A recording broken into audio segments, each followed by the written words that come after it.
parliament ngeri Bobi Wine ngeri mu ekirumira abantu batajja ebintu byensi bizibu Kobzi okimanyi tino Getman wa Bobi Wine asinga bebe kulu obuyivu yes yafunye degree bebajina nayo Mr Majority okitegedde nayo no just Getman okitegedde ategadena Yo, my name Pato Rankin. I'm from Nigeria, representing Africa tonight. Big up Bobi Wine.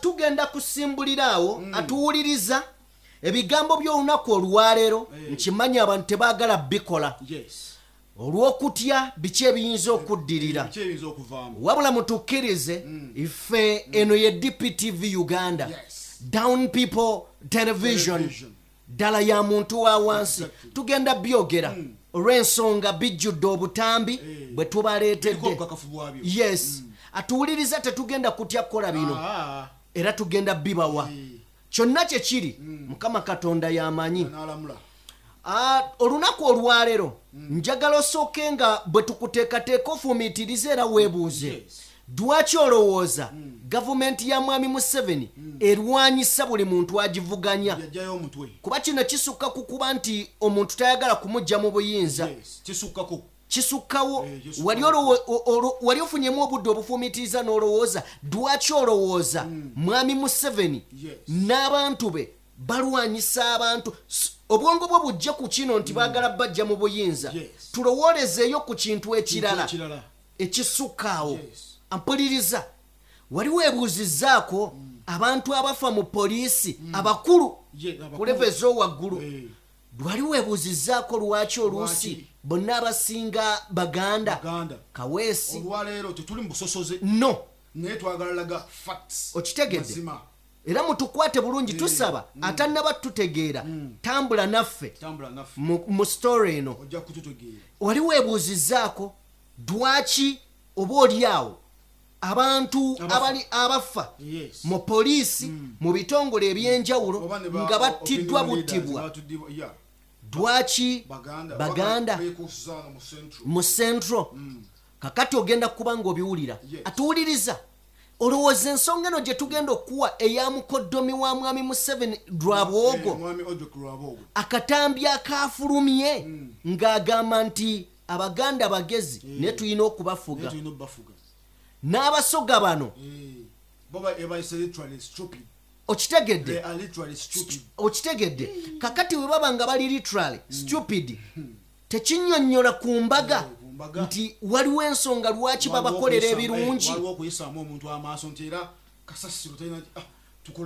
atuwuliriza bingi byogenda okuwulira olunaku olwaleero wabula njagala okkirize nti tuli eno story gye tukola olwaleero eringa climax y'omwaka newankubadde tukyaweereza but eno tugikoze ku lw'abannaffe abatamanyi abazibe b'amaaso abazibe kwegamba bakiggala abatawulira abo abatategeera n'abatalowooza abatafumiitiriza ku buki eggwanga kikye ligendamu atuwuliriza olunaku olwajjo nakuwadde akatambi k'empologoma Ssaabasajja Kabaka wa Buganda yagambye nti ekijja mu maaso akiraba kiyinza obutabeera kirungi mutukkirize tutandikire katambi ako aka Ssaabasajja Kabaka bwe tukavaamu kugambye olunaku olwaleero twanditambula eddakiika eziwerako naye zigenda kubeera za mugaso gw'atagenda kutegeera tolitegeera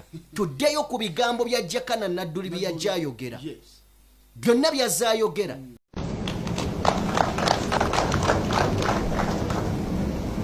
naye era sirema kubagamba oba okubategeeza nti tugenda mu kiseera ekizibu ennyo era wano we ŋŋambira nti tuddamu okukaatiriza ensonga y'okunoonyereza ku kittabantu ekyaliwo mu Novemba nga 18 ne 19 ensonga eyo yali nkulu nnyo. Nze ndi musomi wa Bayibuli era buli nkya nsaba Katonda atukulembere atukwatireko atulage ekkubo kubanga ntandise okulaba ekiseera ekijja okuba nga kikalubo. Ebyafaayo ebyo byenjogeddeko ebyaliwo mu Novemba, bannayuganda ddala bangi abaafiirwa abantu baabwe era bangi bakyali mu maziga. Beetaaga okumanya abatta abantu baabwe. Okay, nga tuvudde mu bubaka bwa Ssaabasajja Kabaka Kobzi, njagala tutunuulire obubaka bwa mukoddomi wa General Museveni Mwami Odrok Dwaboogo. Dwaboogo ndowooza tusooke tulabe obubaka buno, wabula ngenda kusaba buli atuwuliriza. Ngenda kusaba wuliriza bulungi tugende okujja okwogera ku bintu bino olina kyotegedde. So tukusaba wuliriza okitegedde bulungi, tujje oba oliawo tukumenyere mu nsonga zino n'okuwanvuyiza oba okugaziyiza ekifaananyi kyoyinza okuba nga totuuseeko oba kyotategedde. How lucky should the Muganda be? After spending 35 years in the power, 100%, 99% of the power should be from one region. The wealth should be from one region. The rest should be either puppets or employees. And at the best, they would better be slaves. That is the new Uganda we need. We need a dynasty, a very serious dynasty. I know His Excellency doesn't like these things, these ideologies. Doesn't want these ideologies, but I'm not alone with such an ideology. We are going to seize education and health completely. We become part of it. Then we end up in agriculture and the Premier's office. We control the refugees and all of those. Then we extend beyond all boundaries and make sure that we are the people in charge of each and every aspect. Then we go to the private enterprises. Baganda are very sharp people. They're very good businessmen. They can survive even with the smallest amount of money. That is their talent. We are not there. So let them do the donkey work. We do the prince's job. Let us be the kings. Our children will be the prince, the princess and the princesses. Then let the rest be the subjects. I'm talking about business. The subjects will toil to do the work to sustain the kingdom. So whatever they do will be for anybody who proves to be very stubborn. I'm going to hand all of them. We need a different speaker, a different deputy speaker. Let Orania take over. Most of you people from the east are simply stupid. You are literally stupid. But they prefer to work with the northerners and the westerners than all of the rest. The Tumba Amara is becoming very powerful and is being observed and respected by the army. Something I'm lacking. We need to bring him down completely. Baina olimi lwali bakozesa nga feba subjects. Mbo bakiraje. Kiri erinnya eryo. Kiraje be baba okuntiko. Ababeera bakaga. Yes, nga ffe tubaweereza. Otegedde bulungi. Mazima. Kakati be balwaboogo. Osuubira nga akyava mu statement eyo nga ajja kuba president. Gw'olina eddembe. Sikiwa. Omuhoozi. Ajja kuba president. Olina aneesekereko muganda we. Kubanga ntunuuliramu entegera y'Abannayuganda okuggyako nga muddaabuludde mwekka. Mugenda kulya ku lukoosi. Ate nze ne bantegeeza ngenda kuttibwa. Kakati nyinza obutabaawo. Nga mukomba ku lukuusi naye ebigambo temubyerabiranga. Mazima. Nti bwe muba temusitukiddeemu. Koota pini tulina girwanyisa tugikube fulume ne tuyita akakunku k'eggaali ako. Mazima. ku kyoto okwetekwa kuvaako ebyokusota mu biveeko mulina gikuba ennyonda eveemu. Okay, oyo ye mwami Odrek Dwabogo mukoddomi wa Mwami Museveni. atuwuliriza bw'owuliriza statement za Lwabogo tezirema kwennyamiza mutima because nze no sajjeme ndowooza nti yalina gwe yali agamba nga kitegeeza abijja ku mutima gwe. ekituufu kiri nti Kobzi kyonna kye kiri oba yali agamba ani kye yayogera kyonna si kirungi eri eggwanga, si kituufu era nti omuntu yenna bw'awuliriza nti mmwe obuyinza mubwagalanga mmwe muyina n'ensonga lwaki okitegedde temwagala muntu mulala yenna akwate buyinza. This is very very bad. Era kino kinnyonnyola butereevu lwaki mwami Museveni n'abamutembeeta tebaagala kuva mu buyinza. Ekisooka ebikolobero bingi tetujja gamba bye bakoze wabula bye mukoze. Ebikolobero bingi amazima gali nti ekifaananyi kye musiigira ensi kibi, temulina kifaananyi kirungi kye musiigira nsi. Era twagala sinziira wano gwe wenna munnayuganda yeetaba mu nteekateeka zonna ez'abakulu abali mu buyinza, manya nti oli mu kusiba eggwanga Uganda, si Uganda oba Buganda, osiba eggwanga Uganda erimu Buganda, Ankole, Bunyoro, Busoga, Bachi, mawanga gonna. Manya nti weetabye mu bantu abali mu kusaanyawo Uganda. Kubanga bo Uganda bagitadde mu levo y'amawanga ne bagijja ku ggwanga. Jonna kulaza akatambi ng'abaana bonna abagenze Saudi Arabia awo mu katambi kennakuwadde nga temuli Muganda, bonna babadde baana Banyankole. Kakati gwajejembukanira eyo nga n'endowooza ze z'ekidongo ez'ekisiru olwana entalo z'otategeera okitegedde. So atuwuliriza eno yandibeera nga y'ensonga lwaki oba oli awo bano abasajja balwanyisa amawanga agali mu Uganda. naye omuwulidde omusajja kyagenda okukola singa agira biki byateesa yenga ye Lwabogo okusannyalaza nti gwe wenna atudde eyo njagala omanye ekintu kimu nti Odrok Lwabogo oba Odrok oba wasoteva simanyi oba bye biki kati okusinzira ku ndowooza zenze tezinyamba. Naye oyo Lwabogo gw'owulira mwami Museveni yamuteeka dda mu by'obulimi, palamenti n'etuuka n'okuyomba omuntu atalina yadde bumanyirivu mu byakulima. Lwaki omuteeka mu byokulima? Naye owulidde endowooza ye z'alina ku byokulima kuzisuula.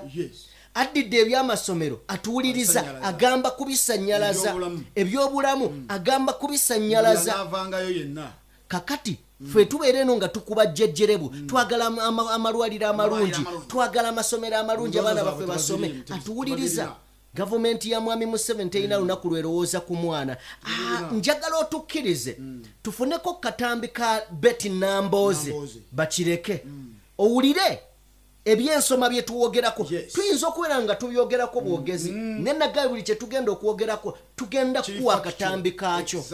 Njagala owulire abaana abatandika okusoma mu nassale okutuuka mu senior 4 okutuuka mu P7 bameka abatudde mu myaka 7 egiyise. Mutukkirize tufune akatambi okugamba development under Musevenism.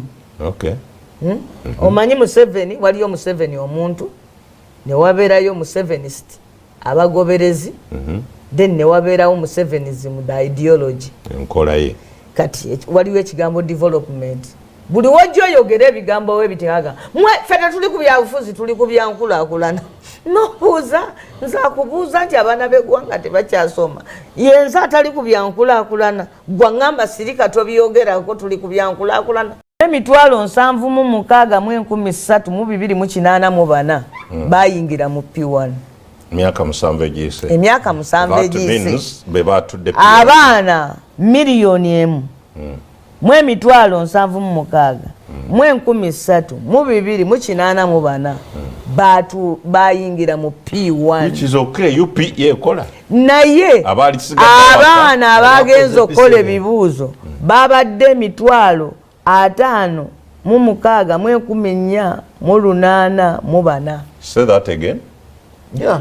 Ate kibadde bwekityo emyaka gyonna mbadde nze nsanyuse wali nti akakadde kamu emitwalo 7 UPA ekola abalisigadde awaka abaana 68 ku buli 100 abagenda mu P1 tebalabiseeko ku P7 mu bumpimpi abaana abatuuse mu P7 babadde 32%.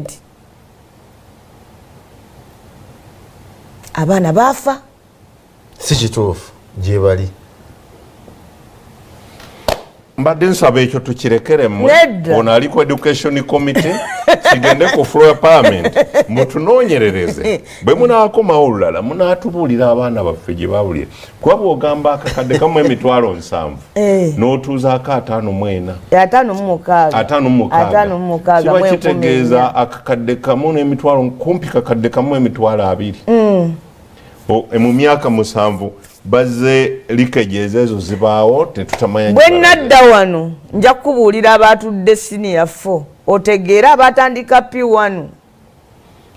Okay, oyo ye honorable Namboze bakireke okitegedde naye tubikuwa okuva mu katambi yani Odreke Rwabogo okitegedde bwe tubanga tukugyekaawo byonna twagala kutunuzaamu osobola okufuna ekyokutegeera ng'omuntu bino bye twogera kale tobitwala n'ebifumiitirizeeko kitukola tulifaalinga katambi kali aka Odrek Rwabogo atuwuliriza abantu abasinze okusumbuwa mwami Museveni be Baganda okuviira ddala ku mukulu amanyiddwa nga Poka Wanga Semwogerere ne tujja nafunamu okutaataaganyizibwawo okwa Dr. Kiza Besigye omuntu wakyasinza ositrekinga General Museveni mu byafaayo by'obufuzi bwe bukyanga akwata entebe ya Uganda ye Robert Kyagulanyi amukutta ebipalepale amuwawaagudde amuggyeko ebiwaawa byonna atuwuliriza ate ng'ebimu ku byakoze Kyagulanyi agassa amawanga okitegedde kwegamba azze akuba General Museveni right left ne center okitegedde nti yakwata General Museveni n'agenda mu western n'akulumulula abantu n'agenda simanya northern n'akulumulula mu central tetwetaaga kukyogerako n'agenda mu eastern n'akulumulula n'ajja luddawa kati mwami Museveni yali ateeko kye bayita divide and rule akyakikola ne ku mulembe gwa Bobi nkiringa ekiganye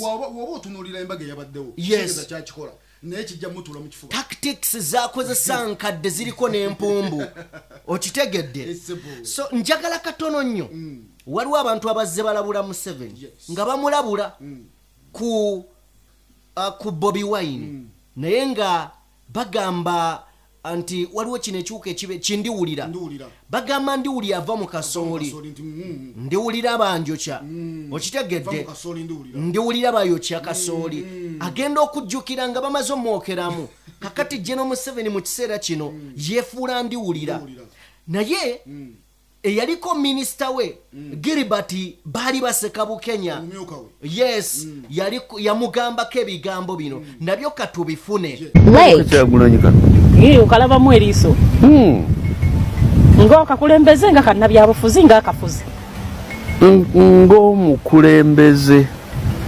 ow'abantu ate omugumu okijjako ki gwe senga ndeeta nemulu nekubaawo esasaawo misinde gyedduka wekokera ddala mu gundi nekola wakakuba esasaawo neritakakwata enkya kayambala bikooti bino nabikufiira nekaddayo sirabangayo muganda ku ssaawa eno ey'abaana abato mumalirivu bwatyo nga Kyagula alina leadership naye ngenda nempulira buno buli ku Facebook buno bu social media bwe bujja okwonoona abantu abandibadde abakulembeze okukulembera anywanjaga bwe nkulaba gwe atanywanjaga walyanga ki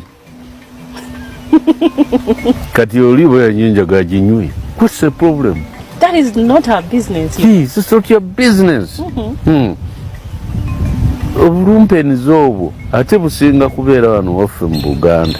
Anti lwakuba oba bwakuba bwavu bwe buli bwewayogeddeko obutunzi omwoyo. Obwavu obw'ekika ekyo si butuufu. Njagala butandike kweyogerako bwokka.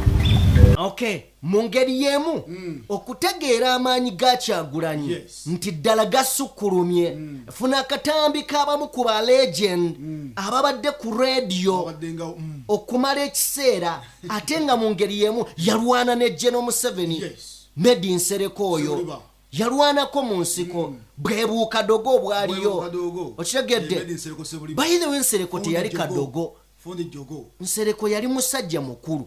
By then, yes, yali musajja mukulu mutukirize tufuna akatambi ka Nsereko bwe tuvaayo ogenda wulira ebigambo twagambye olunaku olwaleero twaze tugenda kutuuka ku bantu kumanyisa okitegedde tugenda kutuuka ku bantu abazze battibwa naye nga balina ebigambo byabwe bibatulekedde era bebagambye nti muli bijjukira ogenda kubeera shocked nga bonna abattiddwa nga mubadde nammwe abatuuliza mubaagala nga baganda katujja akomedi okyazza bannabyabufuzi ab'enjawulo okyazza bannabyabufuzi mu biti eby'enjawulo ba MPs ba minisita ne president si mulundi gumu weebale nnyo naye kati awo omuntu yeebuuza ekibuzo ekibuzo kyange kisooka munnabyabufuzi ki gw'ojjukira gwe wasooka okukyazaako in your journalism career mu bulamu bw'amawulire and weetegeka olunaku olulwanfaanana lutya then siyinza kujjukira naye nsinga okujjukira nakyaza Salimu Sale nenkyaza ne omugenzi Kiggulu Sulaiman ewa Greenland Bank Kiggulu agamba Salimu Sale mwabba ebintu byange nga Salimu Sale agamba Kiggulu gwewatuguza kanize ndi wakati nafuna okutya kwali kw'amaanyi Kiggulu ayomba kama Musaasire ne Salimu Sale ayomba bayombera mu kuba oba CBC wetwabeera nga akaddaabo nikola mungu akutumuna amataayi nze nkoze ntya nze siyimize program etandika kwemu ez'ekiro paka ssaawa 3 z'akawungeezi Salimu Sale ayomba Kiggulu agamu munjavuwazza abasajja bamuli babiri bagula banka ye amulangira ebina bina byesinza kwogera cruise eyo nagitya nnyo nkyaziza abasajja babiri endala gye natya kukyaza Kyagulanyi nakyaza President Kyagulanyi nange nentya ekyantiisa omuntu gwenyenda ku interviewinga ekyokubiri ngenda kulinza mudiisa nga abantu abali ebwerawuliza President Kyagulanyi kunza temubuuza eki President Kyagulanyi ebyokwogera abimanyi nanga naye kusaba tukuba nnyo sajja bajja tuggalawo nagambande katuwalabise kusajja obwo bubi konze President tunene mpola bajja kukola olediyo abasajja banvunaane ediyo kabajja jiggalawo nanti katubuluse obusajja obwo butufuza ebbanga gwanvu busajja bubi konze mwamu Kyagulanyi President tuli kumpewo neŋŋamba okay bwe tuba nga tuvuddeko sayidi zeeyo Cobs tutunulire ku bantu abawambibwa ne tutunulire abantu abanene kubanga bwe tugamba abawambibwa abatali banene abatamanyiddwa abo tetusobola na babala bungi bwabwe okitegedde yali Daily Monitor yafuluma nga SG yagifulumya nga abaana bali kumpi mu Lusanga kati abo tuleme kutunulira abaana bana abalala abawansi kuba tebamanyiddwa bwe tukeera ku makya ne tugamba tubanje Uganda eyinza okuba okuva Bobi Wine we yajja ebuliddwa abaana abagenda mu kanaana nga babuze so kakati tutunulire atuwuliriza abantu ab'amaanyi bazze bawambibwa bannaddiini abantu abasuubuzi okulaga obulumi ensi bweyitamu tukkirize tukuwa akatambi kano ogenda kalaba kale kanakuwazaamu oyinza okwesisiwala ne katukalabe kati nga oli akutte bakyali kibulangiti bakyali ki sponge nga bwagampakira bwati ku nnyindo ne mukamwa ekiwero kiri kyakozesa ono bwanjiira ekizibaganda nga babuye kya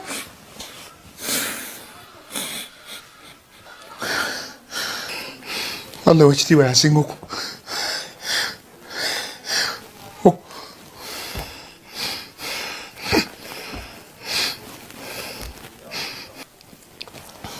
naguluba nga bansibye nenjayane amazzi bwe baleeta babayiwa abalinga basatu ndowooza abaleetanga ku mundo gabanga gaweddemu ng'amalala gakoledde dda. Okay, ako ke katambi cobs. Bana tetwagala bakabya oba bakwasa nnaku naye mutukkirize nti byebyo. Story no naffe benye ebitukwasa nnaku. Eyinza okubeera empanvu. Ekyo nakibagambiddewo nga tutandika. But mutukkirize tukuŋŋaanyiza obutambi buno okusobola okubaako kye tubalaga. Onaagenda okuva ku vidiyo eno ng'olina ky'otegedde ng'oyongedde okwagala ennyo mwami Museveni oba okumukyawa ennyo ng'oyongedde okwagala ennyo Robert Kyagulanyi Ssentamu oba abo abakulwanirako okufuna okukyusa obukulembeze oba ng'obakyaye ennyo. Mu ngeri y'emu twagala kutunuulya ku bigambo bya Ssaabasajja Kabaka tudde eri abakulembeze b'ennono twajja wano ne tubagamba nti abakulembeze b'ennono bakabaka okuva mu bwakabaka obw'enjawulo bawambibwa. Tufune ebigambo bya Ssaabasajja Kabaka Obuganda bwaddawo ne obwakabaka bwaddawo ne waliwo abatabwagala katufune speech eno nayo gigaziye mu ntegeerayo ng'omuntu gifumiitirizeeko baako ky'olowoozaako mu kiseera kino ng'olaba akatambi kano tuzze nga tuzze ne mission buli katambi nti kye tuteekawo kirina amakulu gaakyo kirina ensonga lwaki era bye bitufuula ab'enjawulo nti tetujja buzzi kukola tuveewo tugende twagala betuwa nga balina bye bategedde so si kumalagga okitegedde okumalagga tulekayo ne tutakola okitegedde kubanga tulina emirimu emirala egy'okukola. Okay, katufune akatambi k'empologoma.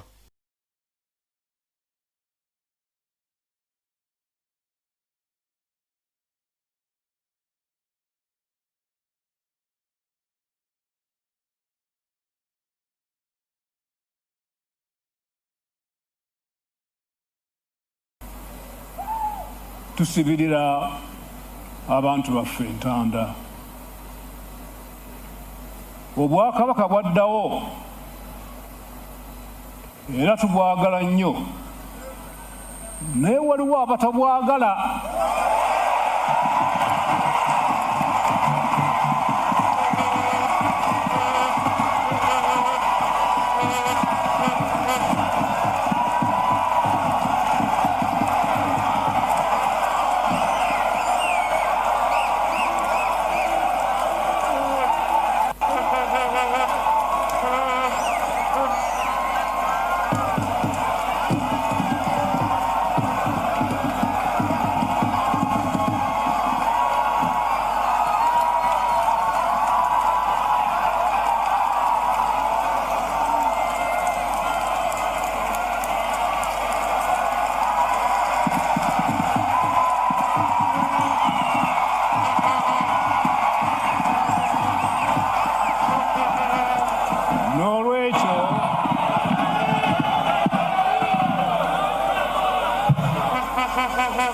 N'olwekyo temubongoota.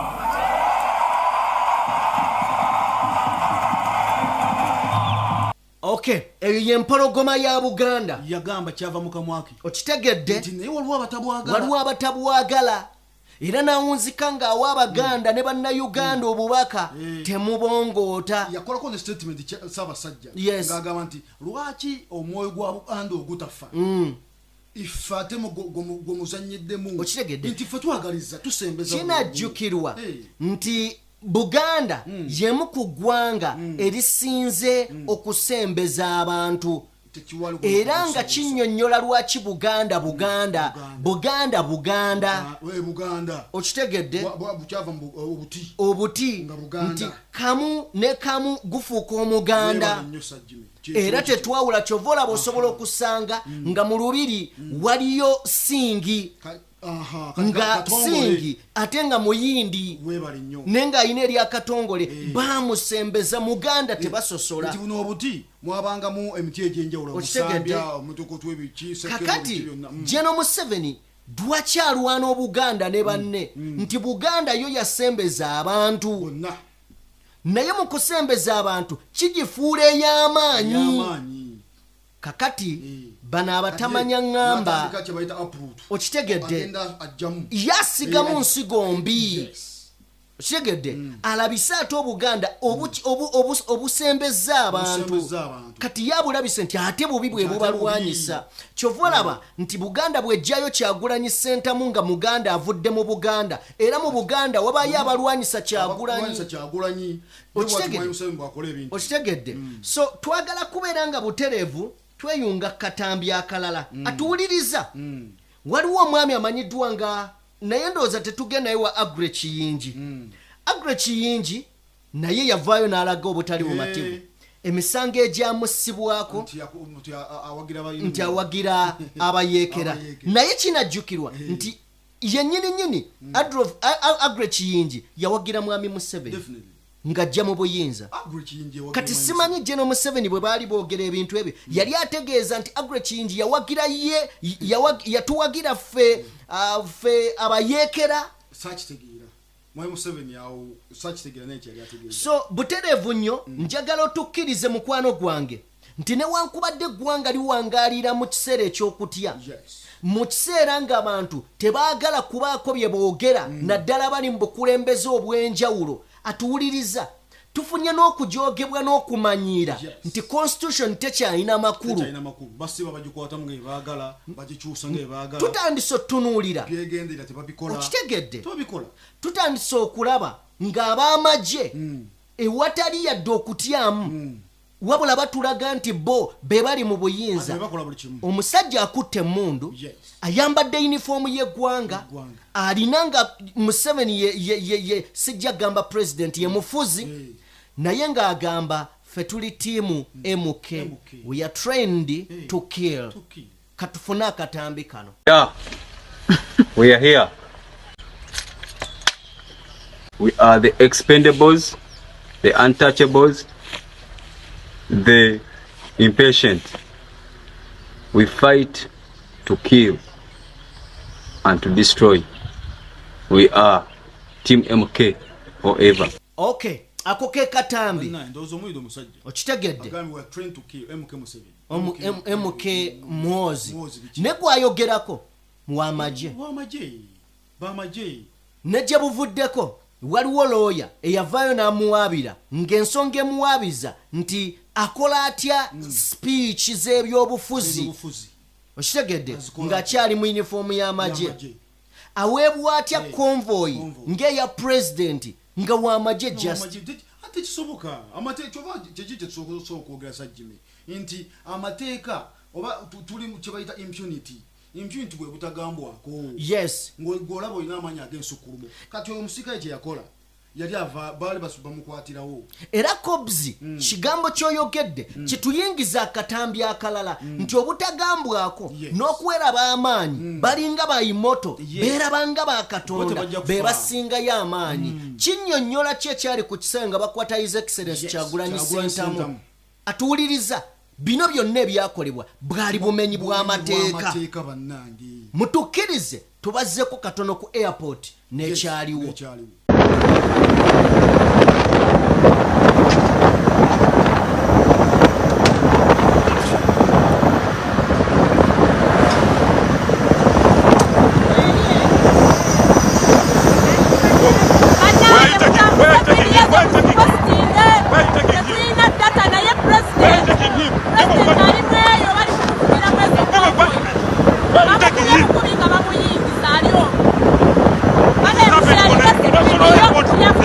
Yeah.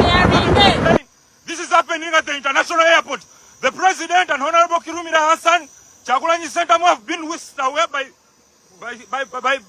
SFC members. No, you cannot push me out.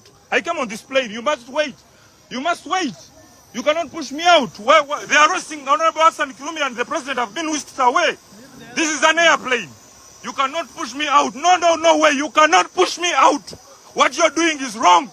I'm a member of parliament. You cannot pick me out of the plane. You cannot. I'm a member of parliament. You cannot pick me out of the plane. What you're doing is wrong. And you're violating international laws. You wicked people. You wicked people. Why whisk away the president? Chagulanyi Center must be whisked away. Ekyo kyekyaliwo ku airport. Yes. Kyekyaliwo ku airport. Atuwuliriza. Bino byonna nga bigenda mu maaso. Ekyo kyolaba ekyaliwo ennaku z'omwezi 5. Nenge ennaku z'omwezi 4 bannayuganda okutiisatiisibwa bwakusiba ebbali ne bajja ku makubo.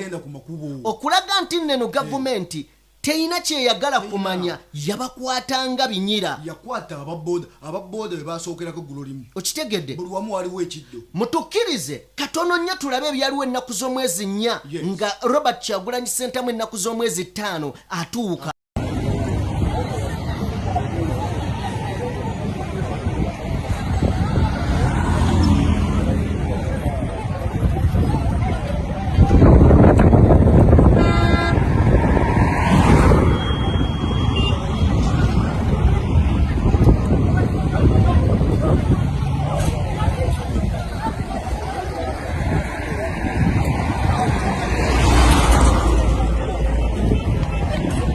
Okay. Kobzi. Ekyo kyolabye. Okitegedde? Newankubadde intimidations. Nyingi mu Uganda. Bannayuganda this time round muzuukuse. Okusinziira ku baana ku internet balaga nti bategedde nnyo ebyobufuzi, balaga nti babimanyi nnyo.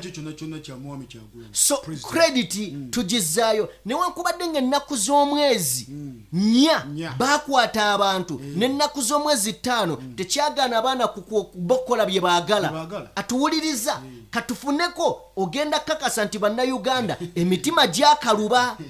Era bo toyina kyobagamba ogireeta omusaayi. Ate omuntu buli wamuteeka ennyo mu kutya atuuka n'akumanyiira.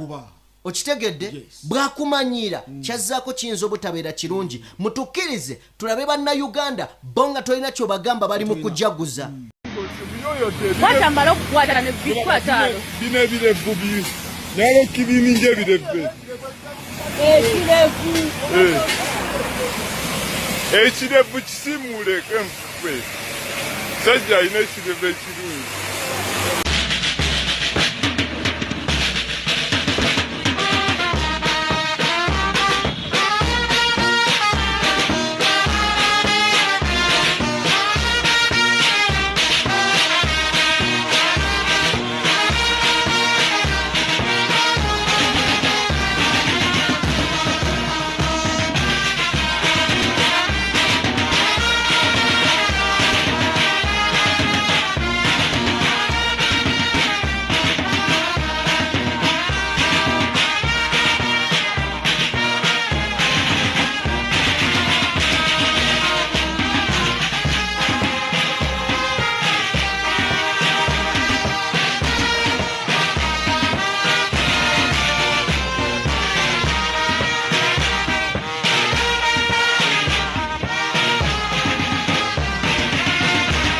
Okay, obwo bwe butambi. Bannayuganda toyina kyobagamba mu kiseera kino. Era ebimu ku bisumbuwa generation ya mwami Museveni ey'abakadde ba kinvinvi bamuzeeyi tokogo ogenda embugubugu nga zibagudde obusukutu bw'empale. Okitegedde? Zonna zibakyeza wancekeca. Atuwuliriza abaana bongedde okuzuukuka. Bakutte ssente nnyingi ne baziwa abaana bali ku internet.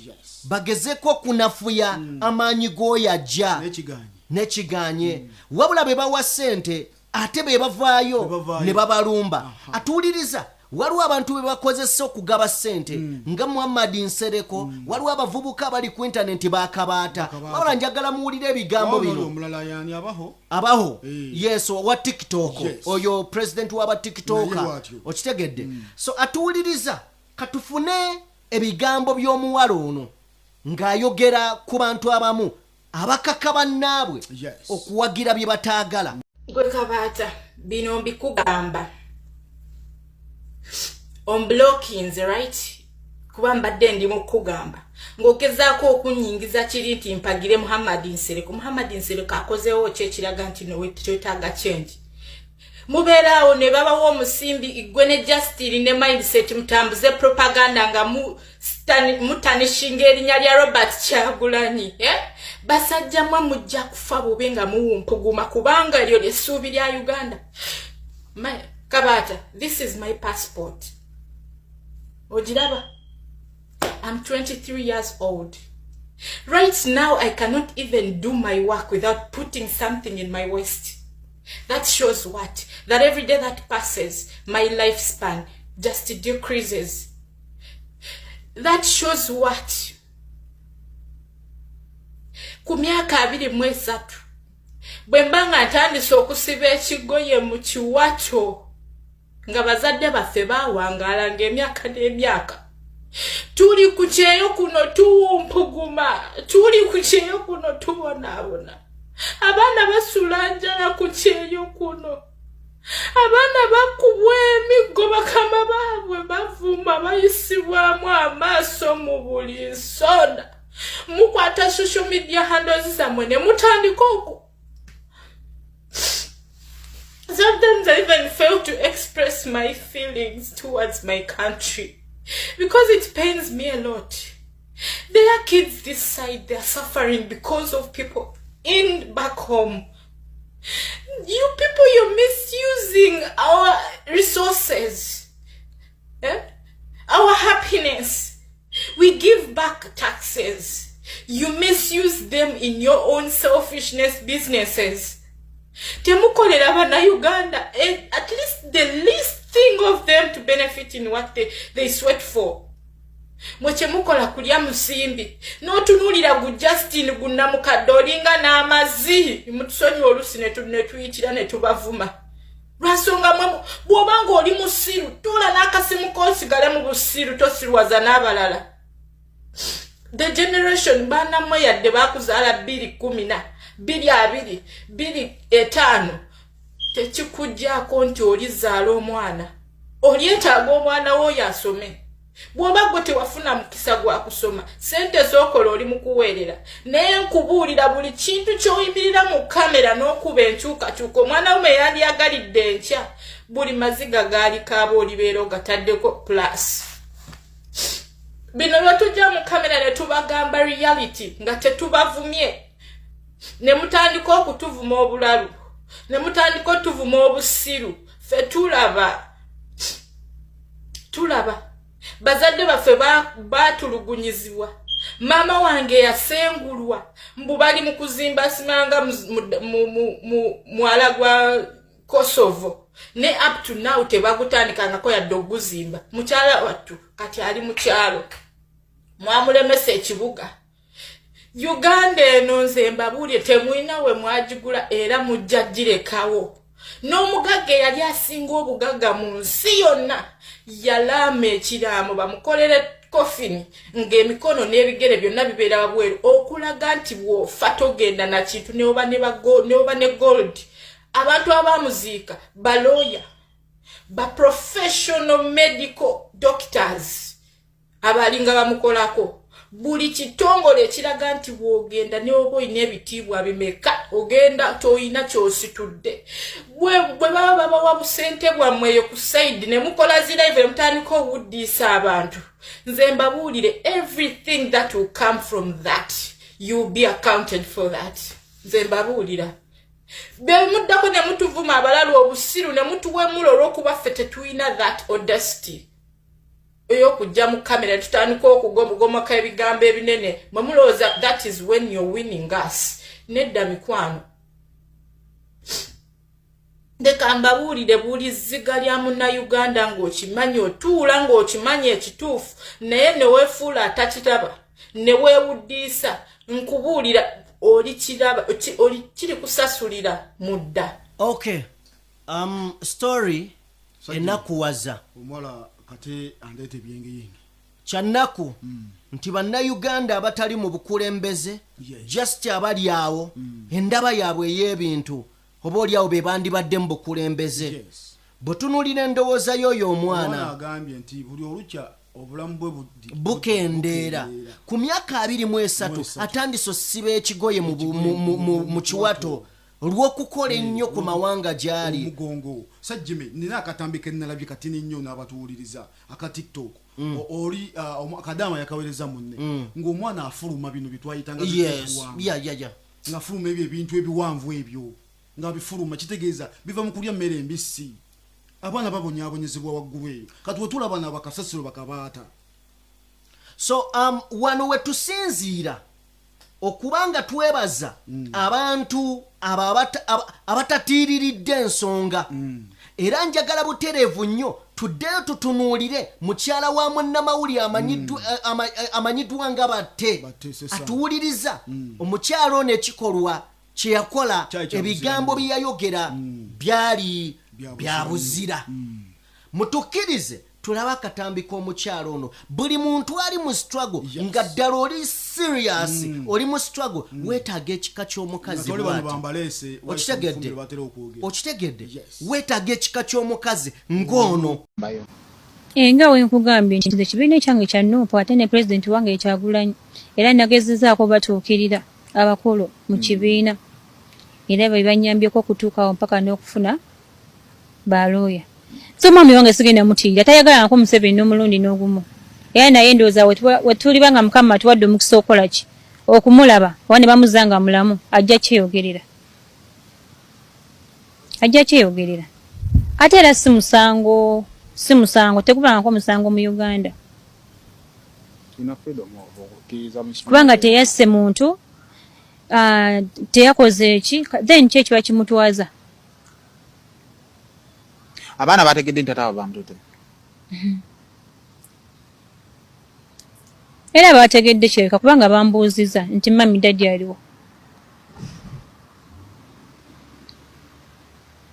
naye nimba nnyonnyola ng'omuzadde kuba baana era nina engeri gye nabagambyemu nti dadi bwati ne bwati ne bakivaako n'ate kati simanyi gye busembera banabanga bakyamulina then abaana ngenda bagamba ki nti dadi waabwe ali luddawa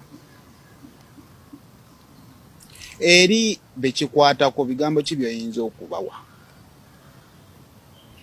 nze kyenyinza okugamba gavumenti nti ebyo byerowooza nti omuntu abanga tabawagira obanga tali ku sayidi yaabwe nti musango abo bagenda kwata bangi ate bakyakwata bangi n'ate ekisinga okuluma nti bagenda ne bakwata abantu baffe ne bamazaayo mwezi mwaka mulamba n'amaanyi babata ne babasuula eyo nga tebalina kibabavunaanye omuntu bamukosezza oluusi bavayo babakubye ebiiso simanyi mwami wange kyaliko saawa zineeno ne bagenda omukomyawo nga mufu kumpi nze kyensaba gavumenti sinakusaba sisaba nze omwami wange wanga mwamuse mumuleete tugenda muziika mumuleete tumuziike tumanye nti omuntu waffe twamuziika wano then kati bamutuwe wabanga akyali mulamu kubanga tewali kimuvunaanya ndowooza kuba nti tali ku ludda lwabwe n'ate abo baba bagenda kukwata bangi kuba bangi abatakkiririza mu gavumenti bangi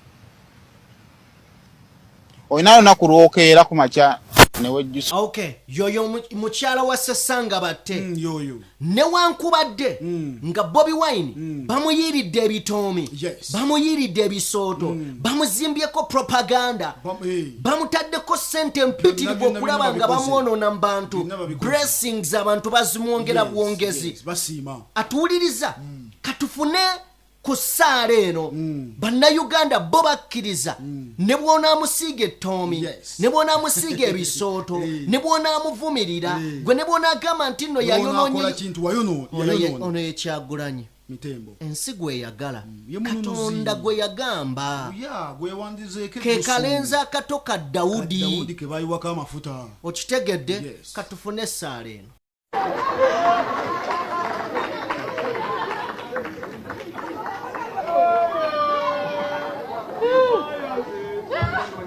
Jackie keeps saying you are performing with Honorable Bobi Wine. I'm like, why can you be Bobi Wine and honorable? Now I know. We love you. Are you a rebel? Are you a good man? It's time for young people to take over.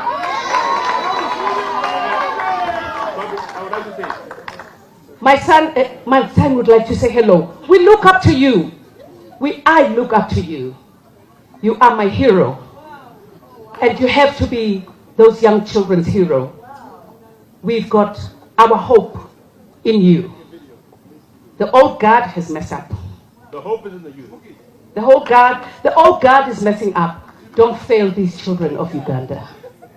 Whether they live in a shack, in a, what do you call? Ghetto or slum. These are the people and the children of Uganda. All they want is hope. They want hope for tomorrow. And you've got my support. My support, you have. Okay. Atuwuliriza. Oyo omukyala gwe mulabye ng'agwa ow'ekitiibwa Robert Kyagulanyi Ssentamu Mitembo mu kifuba. Ye Yvonne Chaka. Yagani, yes.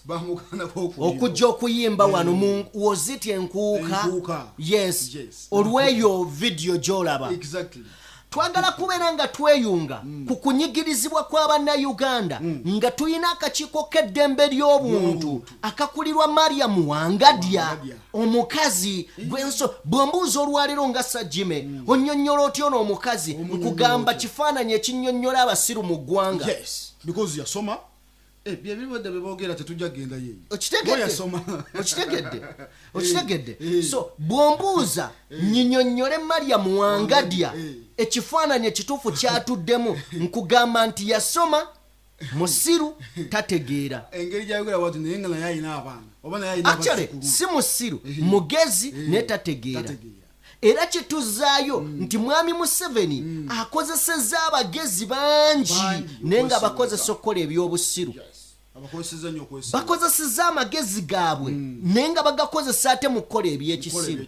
Atuwuliriza kano akatambi kannyonnyole eddembe ly'obuntu eriri mu Uganda wabula tetunnaba kumaliriza just no tutandika butandika nagambye tukola climax y'omwaka gwe wenna agenda okalaba just no tutandika butandisi ojja kannyonnyoka nze okitegedde gwe kawe budde kawa obudde and this is DPTV television actually Uganda eno yenjawulo gye tetukola mawulire kubanga tuwagala nnyo mutulabe wabula tuwagala mutegeere eyo yenjawulo fakiti ku fakiti omwana wange alimbuuza Lutaya Louis Jason tata wakola ki amugamba genda otunule mu butambi bwe nakola aliddayo ne yeewaanira mbanne n'abagamba zino byebimu ku kitange bye yakolanga katufune akatambi kano. Okuva omwaka gwa 2019 okutuusa olwaleero ekibiina ki National Unity Platform kizze kirumiriza gavumenti ya President Museveni okuwamba abantu baabwe olw'ensonga z'ebyobufuzi era kizze kikinoganya nti bangi ku baawambibwa ne gye buli ente bakubirwako kya mulubaale. Kino kyatuusa abakulu mu National Unity Platform okuddukira mu kakiiko k'eddembe ly'obuntu okwekubira enduulu era baliko amannya g'abantu be baawaayo nti tebalabikako ng'ensonga zino zaatuuka ne mu lukiiko lw'eggwanga olukulu. Olwaleero akakiiko k'eddembe ly'obuntu kafulumizza alipoota yaako ku bantu bannupu be yakatwalira nti tebalabikako era alipoota eno eraze ebikwata ku bantu bano akakiiko kye bazudde ng'okusinziira kwakulira akakiiko kano Mariam Wangadya abantu bano baali bakwatibwa ku nsonga ez'enjawulo kyokka ne bateebwa ne badda ewaabwe wabula tebaawambibwa ng'abannupu bwe bazibayogera. Naye twagenda okukizuula nkusomedde amannya 12 ag'abantu abatabuzibwangawo. Actually nga bwe nagambye nti lipooti yange eno ebadde mu bumpimpi naye abantu bano abamu at least 6 out of them mukaaga kubo beewuunya nnyo bwe balaba mwami Rubongoya ku press conference ng'asoma amanya gaabwe nti baabulawo nga bwe bali babeera mu maka gaabwe n'efamire zaabwe. Alipoota eno era eraza abantu 18 bwe batasobodde kumanya bibakwatako ssaako n'abamu okwebulankanya nga bwe batuukirira abakulu okuva mu Nuupu ababa batwalira ate baagana okuwaayo ebibakwatako kye bagamba nti kyalowooza akakiiko nti obaolyawo baali bakiguumaaza. Akulira akakiiko akalwanira eddembe ly'obuntu mu ggwanga Mariam Wangadya okunoonyereza kwabwe kuwedde nga basigaza emisango 4 gyokka egy'abeemulugunya ku poliisi ku ngeri gye batulugunyaamu okuli ogwa Charles Ntale, Sonko Badru, Mubiru Sadamu ne Patrick Ahumuza. Abamu kubo abana kubo twagulawo fayiro mu butongole ez'ensonga tuzibulirizaako. Wano akakiiko kasabye Paalamenti naye eveeyo ku kunoonyeza kwayo kwe kwakola okuwa abantu obukakafu. Tulage bo baazuula ki bwe muba mugamba nti Mariam Wangadya alina oba engeri gy'alabamu ebibiina by'obufuzi ebimu. Ssaabawandiisi w'ekibiina ki Nuupu David Louis Rubongoya agamba nti kyennaku okulaba nga akakiiko kabalaatira mu bulamu bw'abantu abaawambibwa n'ategeeza nti oba baali tebaawambibwa lwaki ate baggulwako emisango egy'enjawulo. For example, Kavuma Jamshid bagamba nti bamutwala ennaku 5 ez'omwezi gwa Novemba n'avaayo nga 14 z'omwezi gwa December.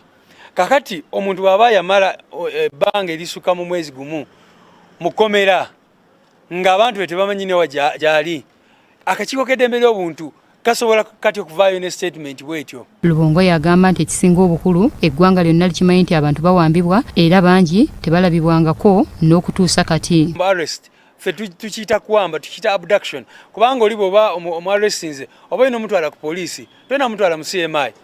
Wangadya ababuulidde nti bano abantu abamu babadde ku CMI mu military police mu SFC n'awalala. Ebyo ebitongole tebirina buyinza busiba bannayuganda. Oluvannyuma lw'akakiiko akalwanira eddembe ly'obuntu mu ggwanga ka Uganda Human Rights Commission okuvaayo ne kawa lipoota ey'enkomeredde ku bannakibiina kya National Platform abazze babuzibwawo mwe kategeerezza nti bano tebabuzibwangawo era gye bali ewaabwe balya mmere. Bannakibiina ki National Platform bakubye ebituli mu kakiiko kano mwe bategeereza nti kino badde bakisuubira era ne bagamba nti tekigenda kubamala mu maanyi bakugenda mu maaso n'okwekubira enduulu mu bitongole ebirala okwongera okufuna obwenkanya. Okay. Bwe tubanga tuvudde mu katambi ako ewatali kulwa twagala bategeeza nti ebyo tebituuse ku bantu bokka abo abawagizi abakulembeze mu kibiina kya Nuupu wabula ne ku President Kyagulanyi yennyini bamwegezezzaako enfunda okuvira ddala nga yakatandika baayagala munyigira mu Arua mu kalulu yali by-election ya Arua Kasiyano Wadri atuwuliriza n'asimatuka amasasi ne gakwata Yasini Kawuma. Rest in peace brother, comrade. Mu ngeri y'emu twagala kubanga tufuna ku butambi obubiri obw'abasajja abaakwatibwa nga bajjayo emmundu nga beesosonkereza okwaga mu lukwekwesi okwagala okutta Kyagulanyi. Okitegedde? Katugenda awo.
Okay. Keka katambi kanakuwaza ngakaba wabula njagala tugende maaso n'okubanga tutegeera ebigambo bino twabagambye story negenda kubeera mpanvu wabula yekko omugumiikiriza yagenda okugitegeera yagenda okunyumirwa n'okumanya atuwuliriza Kyagulanyi Ssentamu azze ayogera ebigambo wabula katutunule ku buvumu bwe bwe bamukwata ne bamutwala mu kkomera yawozesebwa naye nga bayita ku vacho atuwuliriza bino ebigambo byali bya Kyagulanyi Ssentamu yagamba abajaji abalamuzi nti sinze ndi ku trial mmwe ne koti yammwe mmwe muli ku trial n'abagamba nti nze ne bamutanta ekisooka nnina emirimu mingi mu kkomera gye sinnaba kumaliriza kirungi ne munzizaayo bino ebigambo birijjukirwanga atuwuliriza okitegedde katugattira obutambi bubiri wabula ketugenda okugatirako akalala yali ategeeza abakulembeze nti tetuli ku bya political parties tuli ku nsonga y'abannayuganda bw'oba ojja wano okusinkana ffe ekibiina kyo kirekeeyo eddiini yo girekeeyo byokkiririzaamu lekeeyo jangu ku kozi ya kununula ggwanga okitegedde okay katulabe obutambi buno I don't understand what you term as political phrases. I still thank you for this opportunity, Your Honor. Your Honor, having heard from all the submissions under these abnormal circumstances, I want to emphasize what I say, that it is not me on trial, Your Honor. It is the court itself on trial. And Your Honor, no matter what you decide in that court, whatever you decide, Your Honor, that is not my business. My business is standing for the truth. My business is standing for what is morally right. My business, Your Honor, is standing for what is morally beneficial to you, to me, to those people that are persecuting me under the guise of prosecution, and to all the people of Uganda. And Your Honor, if standing for what is right, if standing for truth is going to earn me my freedom, I will thank God for it.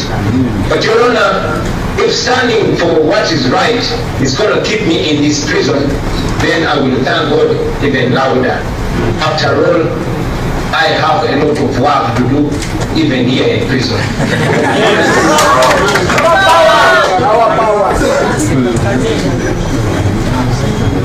Zimba ka profile ko ng'omuntu obogeza okuzimba ekibiina kyo oba ka group ko baba bajja kubuuka kuba abantu baffe si badongo abantu baffe babuufu. Njagala kibagamba baganda bange wakati mu kumanya nti tuva mu bibiina bya njawulo, wakati mu kumanya tulina ebigendererwa ebya levels ez'enjawulo, wakati mu kumanya tuva mu madiini ne mawanga ga njawulo. This is not the opportunity for you to build your party. Nchidamu guno simu tetukozanga guno nga mukisa nti nfunye chance kati okuzimba ekibiina kyange, nfunye chance okuzimba kati political future yange. No, guno mukisa guli gumu gwokka kununula Uganda. Ate namwe mukimanyi nti Uganda singa enenunulwa DPO oba FDCO oba JMAyo oba UPCO wejja okubeera nayo ng'erina chance okweyagalira mu nsi. Mwenna muli basibe, mwaba FDC musobola okuba rale nga Museveni siyakiriza, mwaba DP musobola okubeera n'omukolo gwonna Museveni nga siyakiriza, mwaba JMA mulina kye musobola okukola nga Museveni siyakiriza. Mwenna muli bawambe. So do not vulgarize this. Bannayuganda mbawe mission emu ekitusinkanya ffenna era ne tugamba nti bannange buli omu ekibiina kye tukiwa ekitiibwa, buli omu eggwanga lye tuliwa ekitiibwa, buli omu eddiini ye tuliwa ekitiibwa. Naye bw'oba ojja wano ekibiina kyo political party yo oba eddiini yo oba eggwanga lyo bireke ewe waka.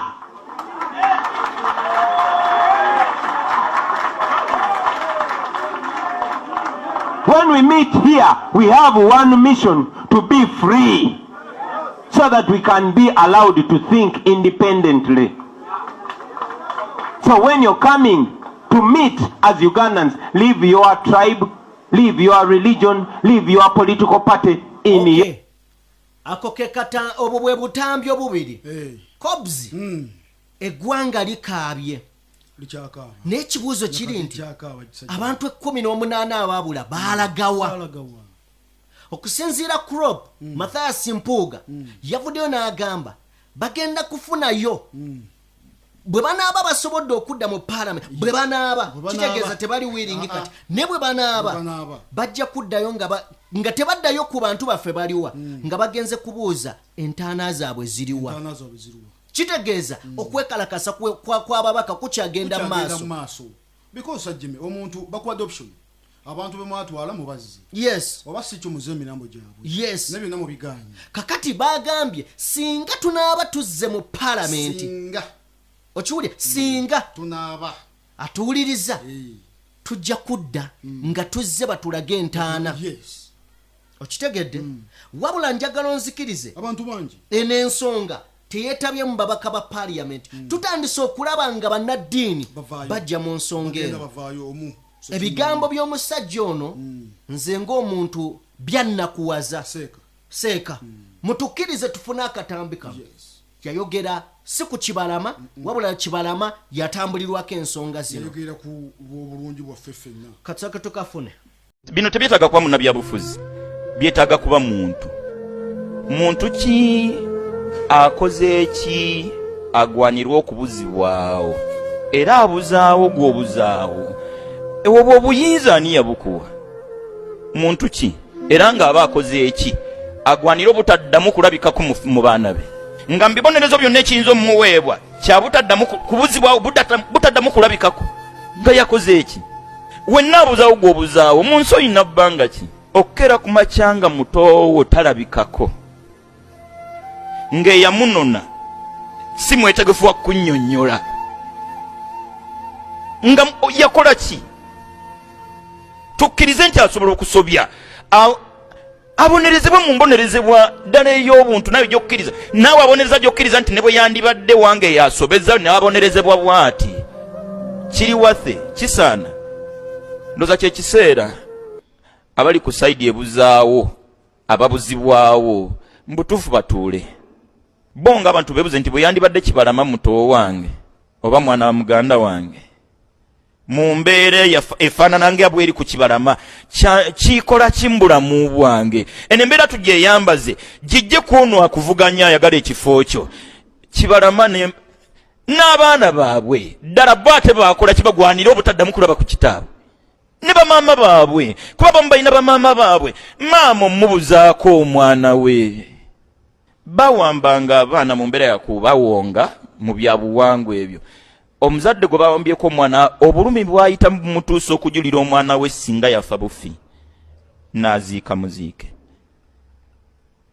nga yawongebwa mu byawongo nyokera ku makya abantu ne banona mutabani wa munnaabwe ng'oluusi balina mu myaka gyegimu nga n'olumu gwe banonye nga muzzukulu wa muze Yusufu yamunonye omuzzukulu n'anona jjajjaawe n'amutwala ng'amukuba jjajja aba yakoze eki kale waliwo yakutumye batumye mukebe batumye roboti gwe batumye obwongo bugamba ki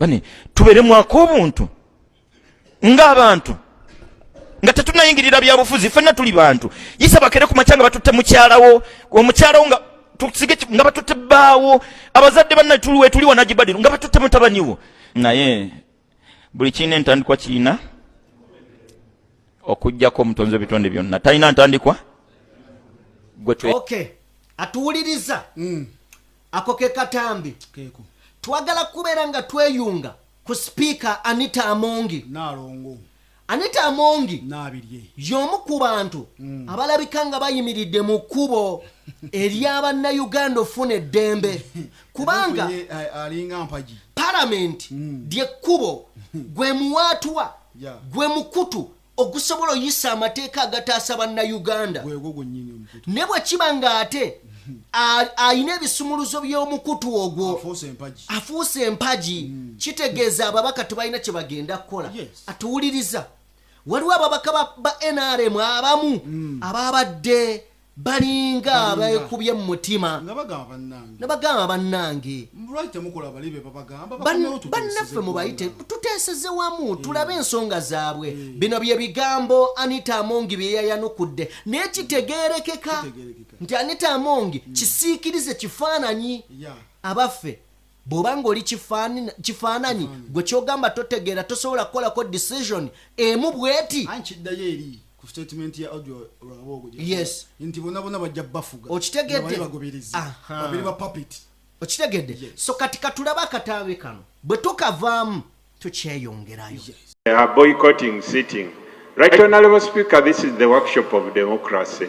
I would request that we give a benefit of doubt. I've shared with the LOB. We have shared with some colleagues.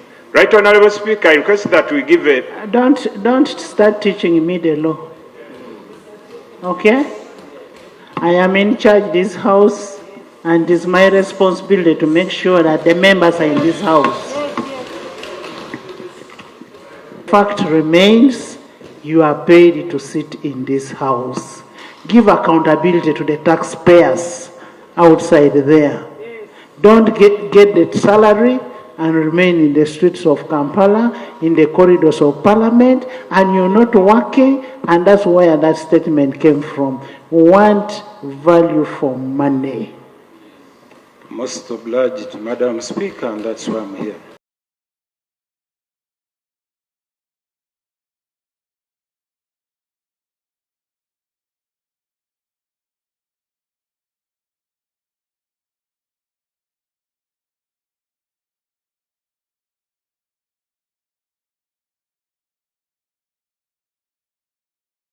Oyo ye speaker Anita Amongo. Kobzi ebiseera ebimu neebuuza nti abantu bwe batuula mu bifo ebyo beerowoozaako nga bo be bagenda okusembayo bibeeramu kirabika because kati omuntu ava kussa eri okulowooza nga Katonda yamutonda n'atandika okulowooza nga bagobererwa biragiro okitegedde bamulagira byakola yava ku conscious ye. Katufune ku bubaka obuva mu booludda oluwabula gavumenti oba oluvuganya gavumenti but njagala kusalutinga buli muntu ayimiridde n'eddoboozi ly'abannayuganda. Semujunganda, I salute you. Okusingira ddala ye mukama wamwe abakubiriza mu parliament Mathias Mpuuga. Webale kutegeera cause, webale kutegeera bannayuganda. Wewalanga nnyo okubeera ng'ekiroole. Ekiroole bakipakira kasasiro ne kivuga. Ne bakipakira ente ne kivuga. Kati speaker sibwati bwakola. Tusaba Museveni ne baminisita be baleete abaana b'abantu be baabuza. Kali speaker agambye omutabeere wano ngenda kubagoba mu parliament. Nze ne banangobera wano. Nze ndi mweteefuteefu. Sifaayo bangobe nzire waka. Naye nti nze nzizeeyo nyambadde kooti mukyala wange ne mugaba Farida ngenze mu parliament nti baatugeye bagenda tugoba nga ali mu secondary. Ekiwandiiko kiyafulumizza. Si kyekikulu.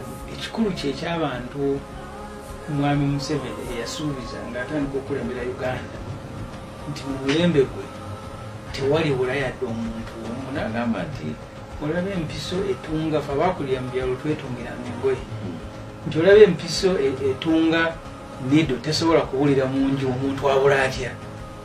Nze kitange omuto Bakale ne muganda wange Siraaji ku mulembe gw'obwo tebaabula n'emmotoka. Abantu babiri n'emmotoka byawula n'essaawa ya leero tetuddangamu kubiraba be bamu ku bantu abaabula. Museveni n'agamba nti nga nkulembera omuntu abula atya.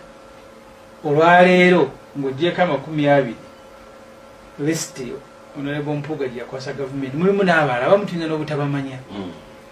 Kati nze ndi wa mukisa mubi wensula ebukasa we baziika abantu tetumanyi baba abaziika abo nga babatta limbo eri awula tractor ng'esomba abantu ng'ereeta ate ng'eriko agenda okuziika obwo yesu kati bakubawo ne fensi nagwerayo mulimu abajja ne baziika naye ajja bw'omu ku tractor popopopo nakirira.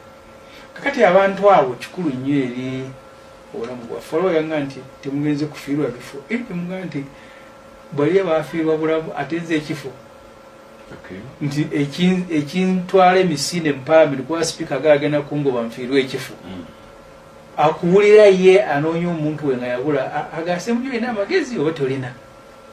Bano abazadde abakyala b'abantu abaabula n'akuwulira nti Semujju olwamukanzeemu akabira kifo n'asuulako ekkooti tibamusuuza ekifo naye nga ye anoonya omuntu we kati aba mu myaka 2 abamu gumu kityo ntamulabanga kati naye mutusaasire Brandon bwemba mutumisinga kasita ojja okuCBS n'otulaba abantu bano kikulu nnyo eri okubeerawo kwaffe betubeera nga bali mu opposition mu parliament tutula ne babulano ne batulangidde n'okulya amandaazi netulya amandaazi muve mu kantini netunywa cyayi netudda eka nga bo banoonya abantu baabwe baabula batusaasire nze saala agenda mu bya sipiika oba alina obuyinza oba tabuyina kuba mu Uganda talina buyinza asobola okubwewola n'akola kyatakirizibwa okukola kakati ensonga enkulu eyatufulumya ogyogeddeko mugibuuza bulanda ate bulungi paamen yagamba nti gavumenti eteekwa okutubuulira ekikwata ku bantu abaawuzibwawo obutasukka nnaku 3 ennaku ne zitandika okubalibwa mpaka nga 19 kati okwokubala sipiika yakuvuddeko ddi okutandika okubala okulala okwase muju nti taliiwo kati nennaku ziri 5 ziriwe zaweddeeko 30 yakoze eki era yazivuddeko ate atandika okubala okupya abakulu bali bwe bwabuvunanyizibwa so balibo bakulu nnyo tebagambwako ffe tuli awo ab'okuzanyirako ennaku 30 ze bawa gavumenti ereeta ripooti zaggwako nga 19 tusuubira nti awo sipiika we yalirangiridde ng'agobye abakungu ba gavumenti okutadda mu paalamenti naye ate atiisatiisa kugoba ate basaba ripooti bannange kugamba tufuuse kyakuzanyirwako buzanyirwa wawadde edda enoga nti ennaku 20 obutasukka nga mulese ripooti ekwata ku bantu abaabula ennaku wezaweddeeko sipiika natugaa nti balina olukuŋŋaana lwe bagenzeemu kaakati tulindeko kaate nagamba ti kati mbalira mmwe abamisinga nti ffe baabalira Brown nagambye babamisinga sipiika yalibadde alangirira nti gavumenti mbawaddeyo omukisa omulala gumu bwe mutajja wano ekinaabatuukako munaakiraba okay tutuuse we tuggalirawo ne tugenda kuggalawo n'obutambi bubiri obutambi bwe tugenda okuggala nabwo bwe bw'abasajja abattiddwa naye ng'abattiddwa bamaze n'okwogera nti nze nkimanyi ngenda kuttibwa ne batulaga ne we baziikibwa tuwulirize bulungi wano nti abantu bonna aboogedde ku bufuzi bwa mwami Museveni nti bukyamu bali mu ttaka bonna be boogeddeko nga bagamba nti gundi mukyamu oyo ne gundi mukyamu weebali ate baba promotinga babalinyisa dda amadaala oba banzikiriza okitegedde oba bapoliisi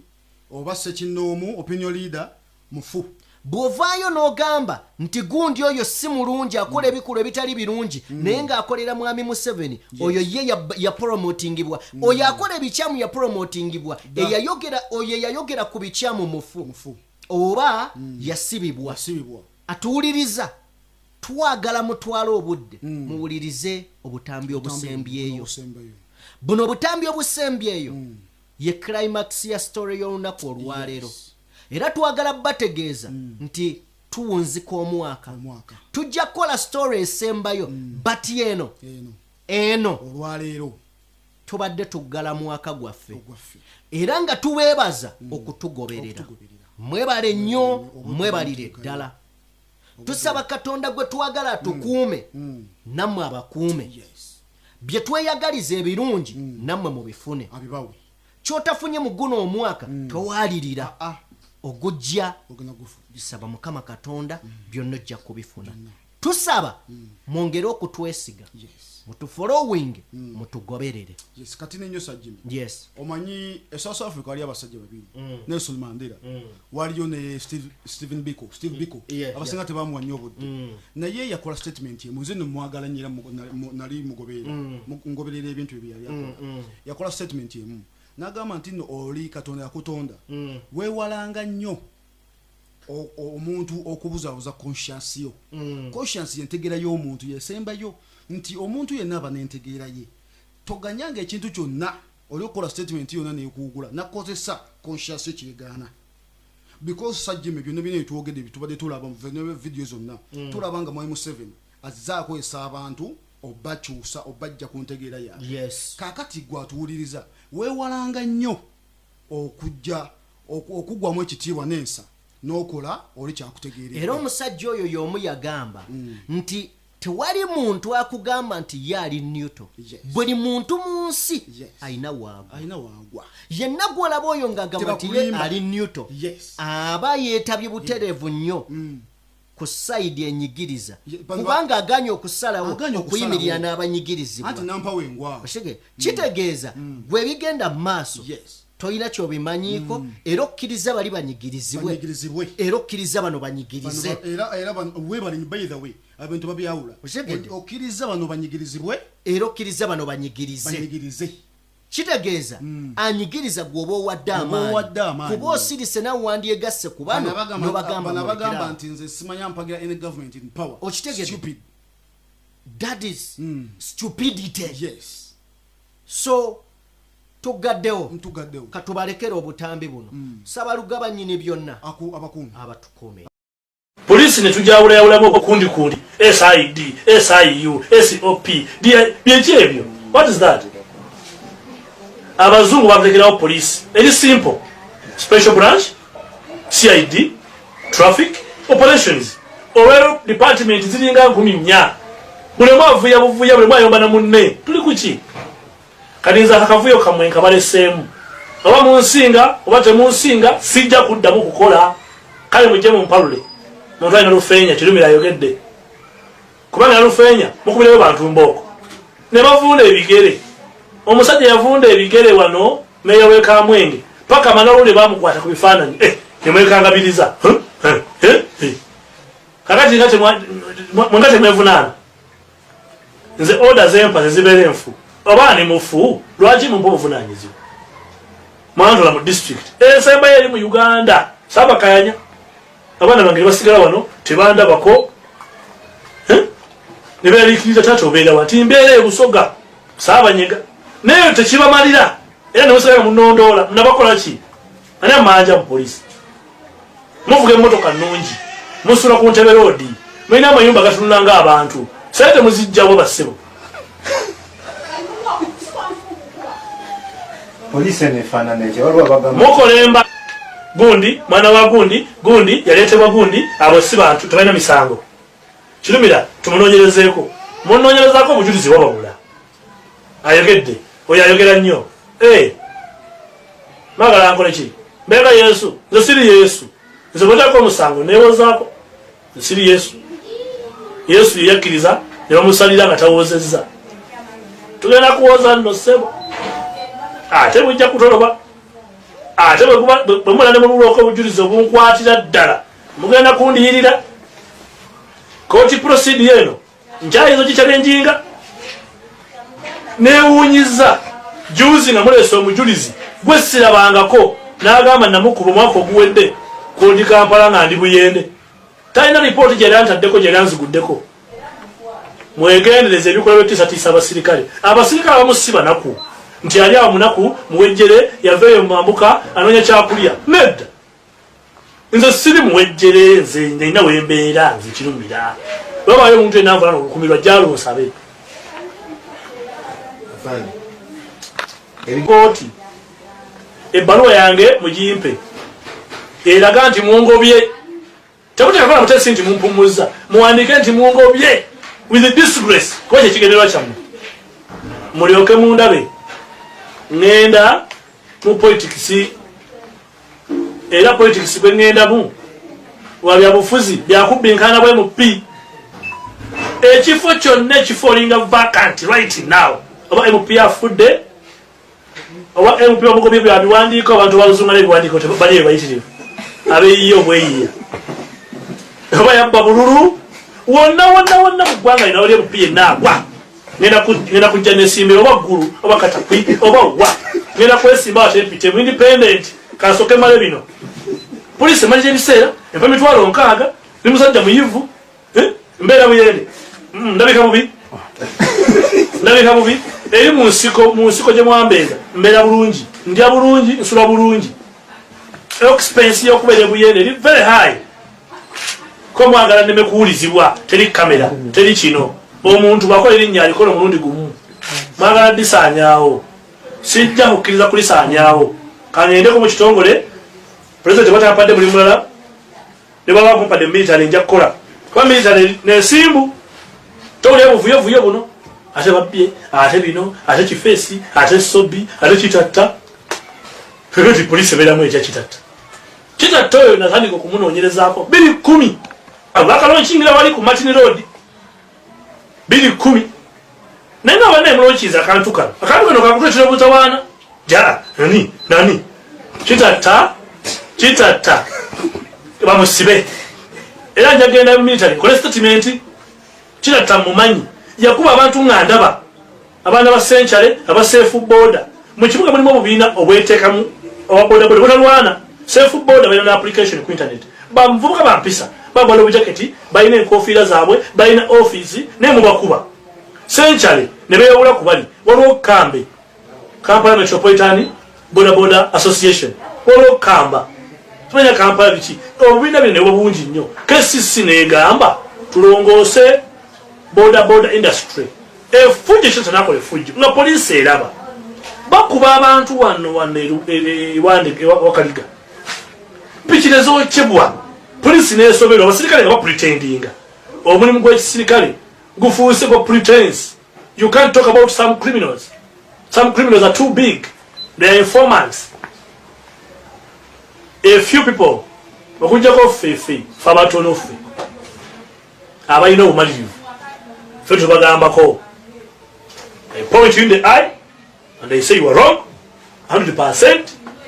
Tereza oba Tereza ntekako ekisango nze newunya polisi emisango gyegyeteka ku bantu 207 nali ku CPS nga ndi police constable nali Mbega nalaba n'amaaso gange nga driver owahono ne bodonga oto bali mmotoka yemu neno ne bulukwago nga kyakikira Kampala Central waliwo campaign gye bali bayita Hands Off Kampala wali akavuye na kasero emmotoka yava ku Shell Capital nga tebaagala egende side za Radio 1 ne baji blocking side ne side nemenya neta ku High Court ne bakwata driver ne bacharginga ba passengers aba hole bodogoto hole bulukwago ne bacharginga okumenya mataka g'ebidduka ba passenger bwe namanya nti police twasoma nnyo kale twasoma